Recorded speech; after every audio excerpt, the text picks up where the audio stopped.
O King Nebuchadnezzar, to you it is spoken. The kingdom has been taken from you. You will be driven away from mankind, and you will live among the animals. You will eat grass like an ox, and 7 times will pass over you, until you understand that the Most High rules over the kingdoms of men and gives them to whom he wishes. Heaven Tales presents King Nebuchadnezzar, the rise, fall, and redemption of Babylon's mighty ruler. Join me as we delve into this great episode and lesson on the life of King Nebuchadnezzar. Before you lie Babylon, a city of wonders, its beauty shimmering under the warm embrace of the setting sun.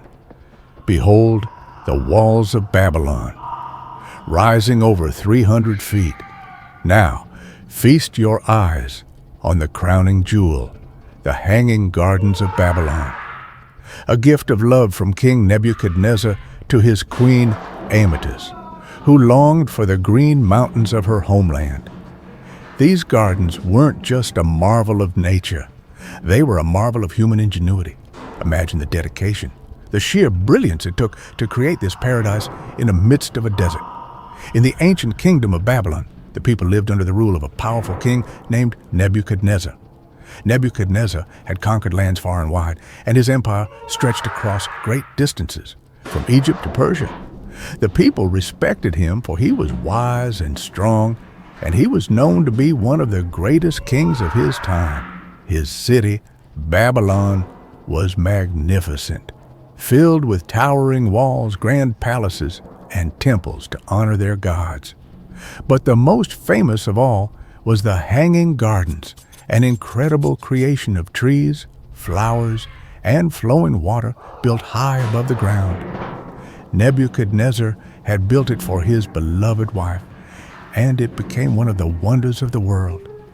His love for his wife was profound and steadfast, built on mutual admiration and respect. Together they shared a powerful bond, supporting each other through the challenges of ruling an empire. Nebuchadnezzar had wealth, power, and everything he could desire, yet he wanted to be recognized for his greatness. He began to believe that all of his success, his wealth, and his mighty kingdom were entirely his own doing. Pride started to fill his heart, and he thought of himself as untouchable. But one night, Nebuchadnezzar had a dream unlike any he had ever experienced. In his dream, he saw a vast tree planted in the middle of the earth. The tree was massive, reaching up to the heavens, and its branches spread wide, covering the earth. Its leaves were lush and green, and its fruit was plentiful. Animals from all over came to find food and rest under its shade. Birds made their nests in its branches, and all the creatures of the world found shelter beneath it. The tree stood strong and tall, filling the earth with beauty and abundance. Then, suddenly, a voice echoed from the heavens saying, "Cut down the tree, strip off its branches, scatter its fruit, and let the animals and birds flee from its shade. But leave the stump and its roots in the ground, bound with iron and bronze.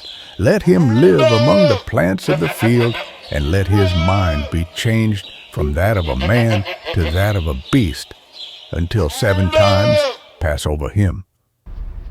Nebuchadnezzar woke up with a start, deeply troubled. He couldn't understand the meaning of this strange and terrifying dream, but he knew it was important. The dream haunted him, and he couldn't stop thinking about it. He called for all the wise men of his kingdom, the magicians, the astrologers, and the sorcerers, hoping they could explain the meaning of the dream to him. But one by one they shook their heads, unable to give him an answer. Daniel listened to the king's dream, and he grew quiet. He knew the meaning, but it was not good news. Finally, Daniel spoke. "Your Majesty, I wish this dream were about your enemies instead of you. The great tree you saw reaching to the sky is you, O king. You become strong and powerful, and your greatness reaches all corners of the earth. But the part where the tree is cut down means this: God has seen your pride, and he will humble you. Daniel continued, you will lose your kingdom and live like an animal in the fields.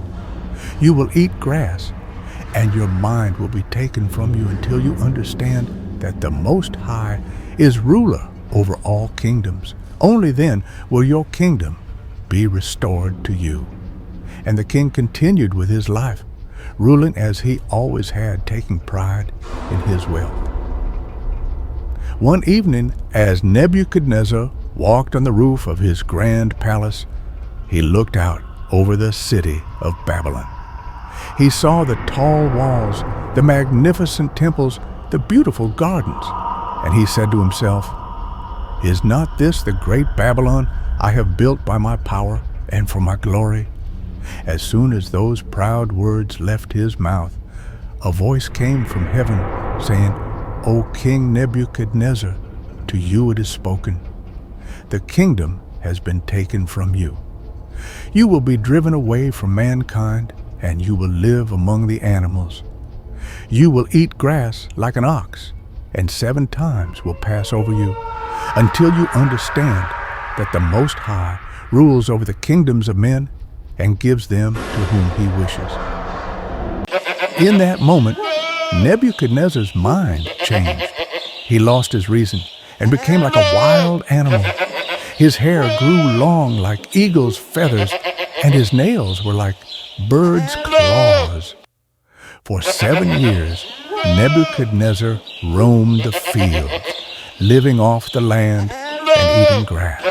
For 7 long years, Nebuchadnezzar lived this way, with no power, no wealth, and no sense of who he once was. People in Babylon whispered about their once great king, now living like a beast in the wilderness, a cautionary tale about pride and the power of the Most High God. Finally, after 7 long years, Nebuchadnezzar's mind was restored. He lifted his eyes to the heavens and praised the God of Israel. He said, God's kingdom is everlasting, and his rule endures from generation to generation. No one can challenge him or question what he does. In that moment of humility and surrender, Nebuchadnezzar's kingdom was restored to him. His servants came to find him, cleaned him up, and dressed him in royal robes once again. He returned to his palace, but this time he was a changed man. He ruled with wisdom and justice, no longer seeing himself as the ultimate ruler, but as a servant of the Most High. For the rest of his life, Nebuchadnezzar told his story to anyone who would listen. He warned them about the dangers of pride and told them that true greatness came from God alone. He no longer boasted about his accomplishments, but instead gave glory to the one who rules over all. And so, the mighty King Nebuchadnezzar learned a lesson that would be remembered for generations. True power belongs to God alone, and it is only by His grace that we have anything at all. If you enjoyed this video, please give it a thumbs up and share your thoughts in the comment section. Subscribe to Heaven's Tale * channel on YouTube and turn on the notification bell so you never miss our next exploration of the Scriptures. Together, let's share the gospel of Christ and build a global community of believers. Thank you for your support, and may God bless you.